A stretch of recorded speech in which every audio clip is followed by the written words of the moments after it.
로마서 2장 7절부터 11절까지 말씀입니다.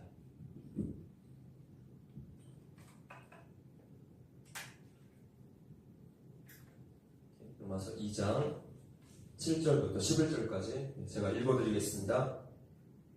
참고 선을 행하여 영광과 존귀와 썩지 아니함을 구하는 자에게는 영생으로 하시고, 오직 당을 지어 진리를 따르지 아니하고 불의를 따르는 자에게는 진노와 분노로 하시리라. 악을 행하는 각 사람의 영에는 환난과 곤고가 있으리니 먼저는 유대인에게요 그리고 헬라인에게며, 선을 행하는 각 사람에게는 영광과 존귀와 평강이 있으리니 먼저는 유대인에게요 그리고 헬라인에게라. 이는 하나님께서 외모로 사람을 취하지 아니하심이라. 아멘. 네, 오늘 믿음만이 하나님을 기쁘시게 한다 두 번째 시간입니다. 지난주 우리가 하나님의 심판에 세 가지의 특징이 있다는 것을 배웠습니다. 잠깐 짚고 넘어가자면, 그 심판의 특징 첫 번째는 심은대로 거두게 하신다는 특징이 있었습니다. 어느 나라, 어느 민족, 어느 가정에서 태어났든지 상관없이 모든 사람은 자신의 삶의 열매에 대한 책임을 스스로 져야 한다는 것이죠. 남을 판단하는 그 판단으로 하나님 앞에 섰을 때 우리가 판단을 받게 될 것입니다. 예수님의 은혜로 구원받았음을 믿는 성도가 어떻게 남을 판단하고 정죄하느냐라는 바울의 질문이었습니다. 심판의 특징 두 번째는 보편적이다. 모든 사람에게 심판이 나타나는데 의인은 하나도 없고 모두가 다 죄인이기 때문입니다. 그래서 이 문제를 해결하시기 위해서 하나님이 이 땅에 인간이 되어 오셨고, 하나님은 자기 자신에게까지 그 심판의 보편성을 적용시키셨어요. 죄를 그냥 공짜로 용서하실 수는 없었습니다. 우리의 죄에 대한 대가를 십자가에서 그분의 아들이 대신 지불하신 것이죠. 자신의 생명값으로. 모든 성도들은 바로 이 은혜 속에 살아갑니다. 우리는 이 은혜의 빚진 자들이에요. 하나님의 심판의 특징 세 번째는 심판의 기준은 믿음이다 라는 것입니다. 한번 7절 읽어보겠습니다. 시작. 참고 선을 행하여 영광과 존귀와 썩지 아니함을 구하는 자에게는 영생으로 하시고. 자, 여기에서 말씀하고 있는 선이라는 것은 구원에 이르는 선입니다. 즉 믿음을 가리키고 있어요. 선행이나 어떤 종교 행위를 쌓는 것으로 구원받는 것은 다른 종교의 가르침입니다.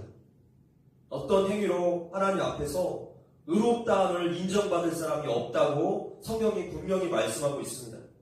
행위로는 절대로 구원받지 못합니다. 그만큼 하나님의 의의 기준이 인간이 도달할 수 있을 정도로 낮지 않기 때문이에요. 너무나 높기 때문이죠. 그래서 예수님이 이 땅에 오신 것입니다. 그래서 유대인이라도 하나님의 심판 앞에서 면제를 받을 수 있는 길은 오직 예수님을 믿는 길 외에는 없다는 사실을 지금 사도 바울이 말씀하고 있습니다. 모든 사람에게 예수 복음이 필요하다는 것이죠. 이것이 하나님이 우리에게 주신 유일한 구원의 길이기 때문입니다. 그분이 하나님의 모든 의의 기준을 다 이루셨어요. 중국에서 있었던 일입니다. 어떤 농부가 처음 예수님을 믿고 나서 이제 신앙의 갈등 상황을 만나게 됩니다. 비탈진 산에 이 계단식 그 논농사를 하고 있었는데 비가 와서 가물어 있었어요.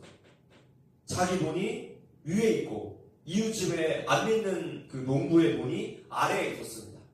근데 어느 날 물을 열심히 길어서 모래에 채워놓고 이제 물이 빠지지 않도록 물꼬를 막아놓았는데 다음날 아침에 가보니까 자기 돈에 물이 하나도 없는 거예요.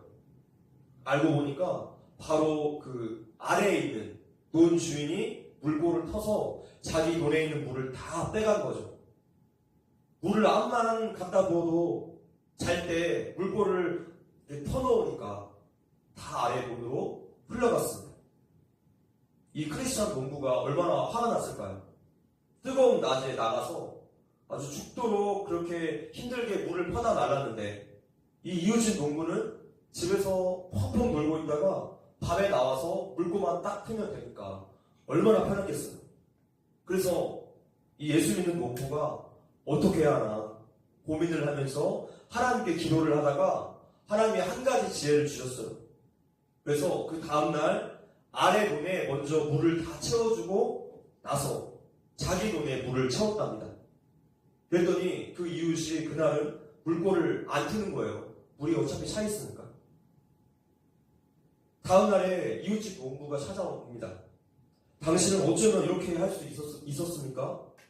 제가 잘못했습니다. 사과를 하더라는 것이죠. 하나님의 방법을 했더니 이 깨어질 뻔한 관계가 오히려 회복이 되더랍니다. 지금 이 농부는 구원을 받기 위해서 이런 선행을 한 것입니까? 아니죠. 정반대예요. 예수님을 믿고 구원을 받았으니 이제 그분의 말씀대로 순종의 삶, 사랑의 삶을 살게 된 것이죠. 본문이 말씀하고 있는 선이라는 것은 바로 이런 거예요. 하나님의 가치관에 따라 살다 보니까 세상이 그를 가만히 놔두지 않습니다. 넘어뜨리려고 하고 또 그가 정직하게 살고 성실하게 사는 것을 시기하고 방해합니다. 그래서 환난과 고통이 올 때 참고 선을 행하라는 말씀을 여기에서 하신 거예요. 반면에 믿음 없이 사는 삶, 하나님의 뜻과 상관없이 자기 멋대로 사는 삶은 그 모습은 어떠할까요? 본문 8절과 9절에 소개되어 있습니다. 읽어볼까? 8절 시작. 오직 당을 지어 진리를 따르지 아니하고 불의를 따르는 자에게는 진노와 분노로 하시리라. 당을 짓는다는 것은 악행의 가장 핵심적인 표현입니다. 왜 당을 짓는 것이 악행의 핵심적인 표현일까요?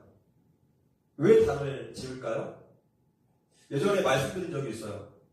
범죄자가 절대로 혼자 범죄하지 않고 꼭 다른 사람을 끌어들여서 같이 합니다.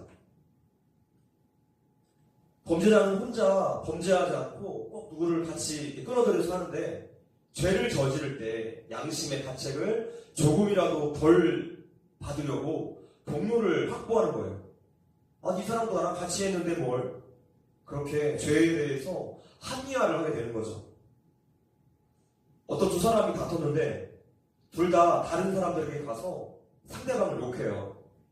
내 잘못은 축소하고 은폐해서 이야기하고 상대방의 잘못은 과장, 확대해서 이야기합니다. 왜 그럴까요? 내 편을 만들어서 내 잘못을 축소하려는 것이죠. 자, 이렇게 잘못된 일인 줄을 알면서도 고집을 부릴 때 우리는 동조자를 불러 모으게 됩니다. 여기에서 바로 당을 짓는다는 이야기가 나오게 되는 거예요. 악행이라는 것은 단순히 도덕적, 윤리적 차원에서의 악행만을 말하는 것이 아니라 하나님을 거스르고 자기의 욕심대로 사는 것을 뜻합니다. 그래서 당을 지어서 진리를 쫓지 않고 불의를 쫓는다고 말씀하는 거예요. 하나님을 거스려서 자기 마음대로 사는 것은 결국에 그 종착지가 어디입니까? 악행으로 나타나게 되어 있다는 것이죠. 하나님께서 주신 그 양심을 기를 쓰고 반대해서 자기 욕심껏 하고 싶은 대로 하고 살아서 만들어내는 것이 바로 악행이라는 거예요. 이 악행은 내가 죄인임을 모르기 때문에 하나님의 은혜가 아니며 내 인생에 소망이 없다는 것을 모르기 때문에 생겨납니다. 나는 떳떳한 존재야 라고 생각하는 사람은 자꾸만 남을 흉보면서 판단하게 되어 있어요. 하나님의 은혜의 가치를 모르는 사람들은 다른 사람에게 은혜로 다가갈 수가 없습니다. 모든 죄는 결국에 하나님의 은혜를 모르거나 아니면 내 안에서 하나님의 은혜가 희미할 때, 그럴 때 나타나게 되어 있어요. 지금 계속해서 로마서가 이 이야기를 하고 있습니다. 인간이란 어떤 존재냐? 하나님께서 구원을 베풀지 않았다며 심판을 받을 수 없는 모든 악한 존재가 아니냐? 이 말씀에 전적으로 우리가 항복하지 않는다면 예수님의 십자가가 우리 안에 설 자리가 없어집니다. 내가 하나님 앞에서 얼마나 타락한 죄인인가 분명히 깨닫지 않으며 여전히 하나님과 상관없이 내 마음대로 살다가 그렇게 악행을 저지르게 되는 거예요. 세상에서는 이것 때문에 감옥에 가거나 하지는 않겠지만 하나님 앞에서는 죄 때문에 감옥에 간 사람이나 우리나 똑같은 죄인일 뿐이에요. 하나님은 마음속에 품은 생각과 동기까지도 아시는 분이시기 때문이죠.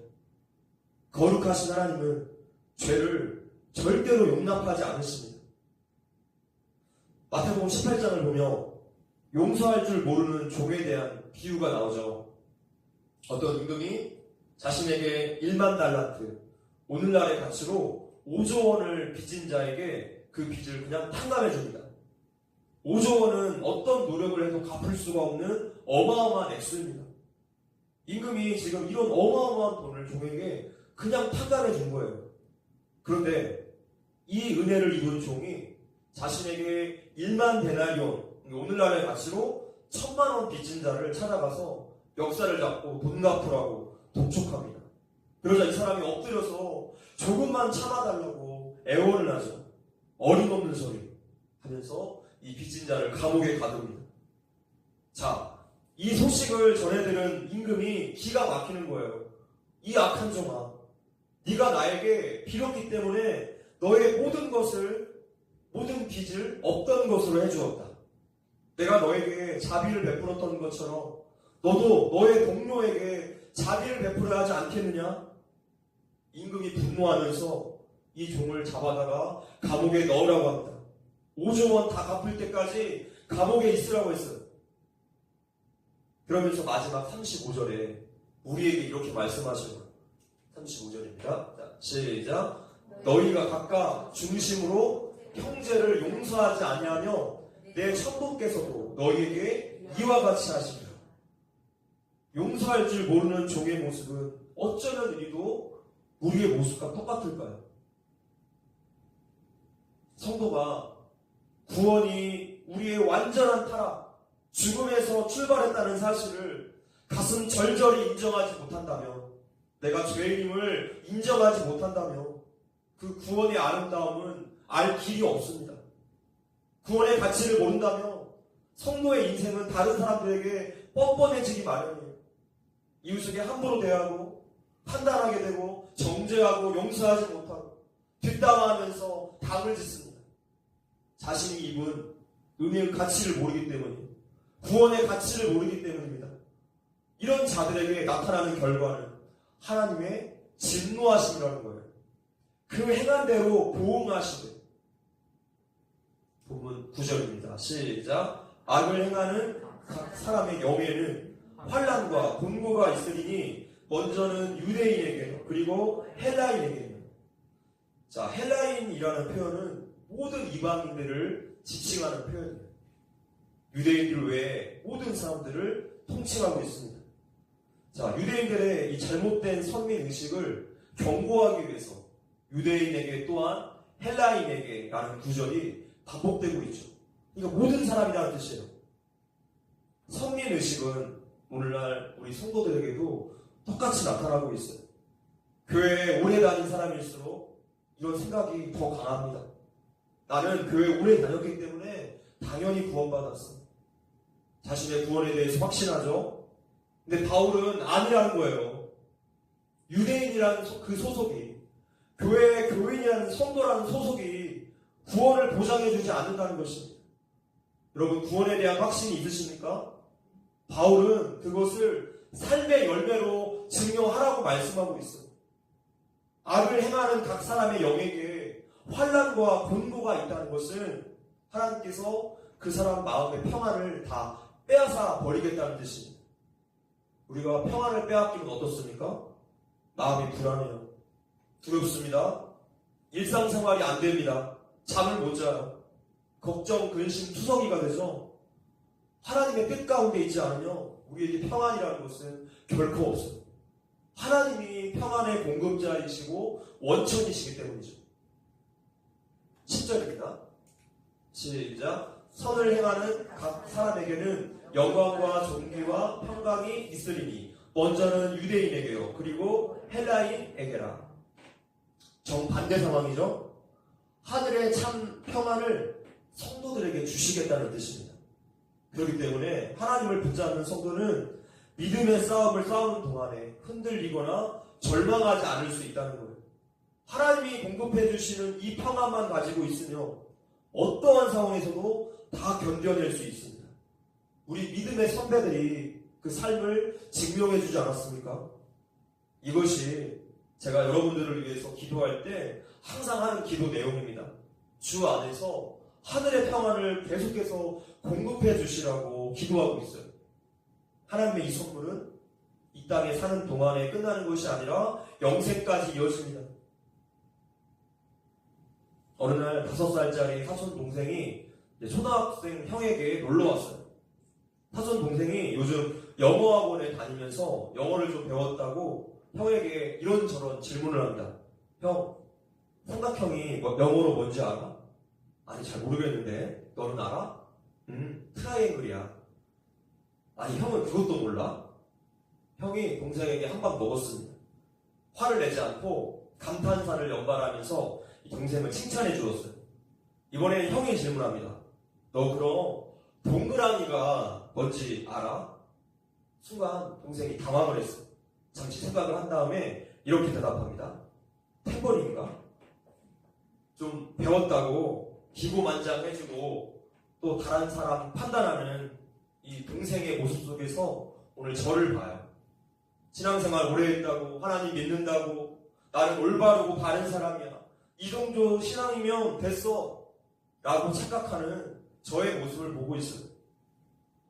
11절에 합독할까요? 시작. 이는 하나님께서 외모로 사람을 취하지 아니하십니다. 하나님께서 그 중심을 보신대요. 철저하게 내가 죄인임을 인정하는 사람은 다른 사람 판단할 수 없습니다. 아니, 나도 죄인인데 누구를 판단합니까? 심은 대로 거두는 법이에요. 구원의 은혜, 그 가치를 아는 사람은 예수님을 사랑할 수밖에 없어요. 그래서 그의 삶에 사랑의 열매가 나타나게 되는 것이죠.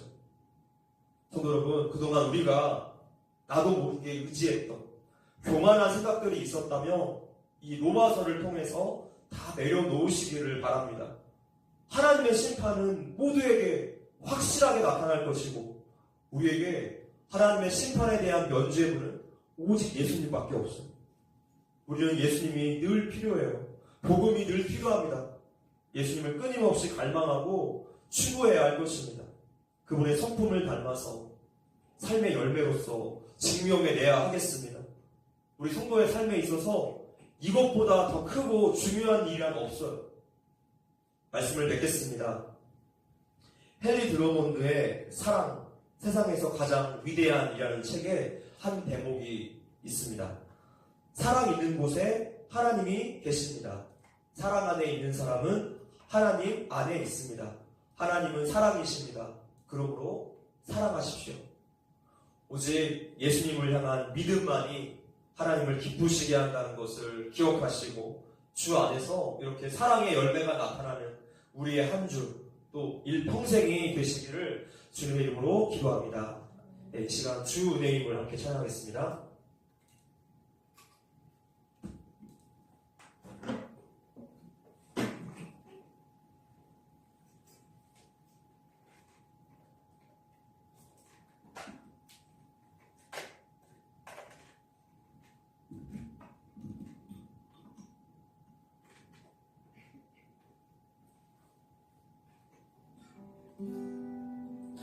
네, 우리 말씀 생각해 보시면서 우리 이 고백으로 나갔으면 좋겠습니다. 모든 것이 하나님의 은혜인데 우리가 그 은혜를 또 잊어버리고 그 은혜가 내 안에 희미해져서 그렇게 다른 사람에게 또 함부로 대하고 강박한 심령으로 악한 말로 또 시기심으로 대하고 있지 않습니까? 하나님, 우리가 죄인임을 이 시간 다시 한번 보게 하여 주시옵소서. 온전히 하나님 은혜가 필요한 사람임을 이 시간 다시 한번 깨닫게 하여 주시옵소서. 이러한 고백으로 나아갑시다. 주 안에 모습 보내 상한 나를 보시네 주 안에 그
세상 소망 다 사라져가도 세상 소망 다 사라져가도 주의 사랑은 끝이 없으니 살아가니 이 모든 순간이 주의 이름 나는 다시 한번 고백합시다. 세상 소망 다 사라져가도 주의 사랑은 끝이 없으니 살아가니 이 모든 순간이 주의 이름 나는 기대. 네, 두 가지 기도 제목 드리겠습니다. 첫 번째 기도 제목은 주님 앞에 겸손함과 사랑의 열매가 나타나는 그런 삶이 되도록 기도하시고, 두 번째 매 예배 시간마다 은혜 넘치는 또 시간, 또 성도들의 영육간의 강건함을 위해서 기도하시겠습니다.